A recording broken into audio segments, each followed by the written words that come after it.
Nagore special. என்னடா கிச்சன்லேருந்து வராம 5 கறியோட ரெஸ்டாரண்ட்லேருந்து வரேன்னு பார்க்குறீங்களா? அபுதாபில ஒரு தடவ ஆஃபர் குடுத்து ரெஸ்டாரண்ட் போய் பார்த்துருப்பீங்க. 8 விசிட்டுக்கு ஆஃபர் குடுக்குற ரெஸ்டாரண்ட் பார்த்துருக்கீங்களா? அந்த கூப்பன நீங்க வந்து அவைல் பண்றதுக்கு, அந்த கூப்பன் உங்களுக்கு கிடைக்கிறதுக்கு, டாப் நாட்ச் பேஜ ஃபாலோ பண்ணிட்டு, கீழவே உங்க ஃப்ரெண்ட டாக் பண்ணிக்கோங்க.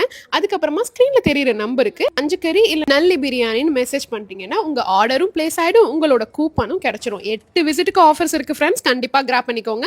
பிளஸ் அவங்களோட top notch restaurant interior, ambience, அப்புறம் அவங்களோட ஆஃபர்ஸ் எல்லாமே ரொம்ப சூப்பரா இருந்துச்சு. அங்க ஜிகிர்தண்டா கூட கிடைக்குது. மதுரை ஜிகிர்தண்டா. பிளஸ் நல்லி பிரியாணி பத்தி சொல்லியே ஆகணும். ரொம்ப சாஃப்ட்டா சூப்பரான மீட்டோட ரொம்பவே சூப்பரா குடுத்துட்டு வராங்க. கண்டிப்பா போய் ட்ரை பண்ணி பாருங்க. வாட்ஸ்அப்ல இப்பவே ஆர்டர் பிளேஸ் பண்ணிக்கோங்க. உங்களுக்கு கூப்பனுமே கிடைக்க போகுது. நம்ம ஊரு 5 கறி. 5 கறி சாப்பாடு எவ்ளோ டேஸ்ட்டா இருக்கும்னு நாகூர் பீப்பிள் மட்டும் இல்ல, மோஸ்ட்லி நெறைய பேருக்கு தெரிஞ்சிருக்கும். அத சாப்பிடணும்னுமே நெறைய பேர் ரொம்பவே ஆசைப்படுவீங்க. கண்டிப்பா இங்க வந்து ட்ரை பண்ணி பாருங்க. இத ஆர்டர் நீங்க வாட்ஸ்அப்ல பிளேஸ் பண்றது மூலியமா உங்களுக்கு கண்டிப்பா 8 விசிட்டுக்கு நெறைய ஆஃபர்ஸ் இருக்கிற கூப்பன் கிடைக்க போகுது. ஸோ ஸ்க்ரீன்ல தெரியிற நம்பருக்கு 5 கறி சாப்பாடு ஆர் நல்லி பிரியாணின்னு டெக்ஸ்ட் பண்ணி உங்களோட ஆர்டர ப்ரீ புக் பண்றதோட அந்த கூப்பனையுமே வந்து கிராப் பண்ணிக்கோங்க. இன்ஷா அல்லாஹ் see you in another video. அஸ்ஸலாமு அலைக்கும்.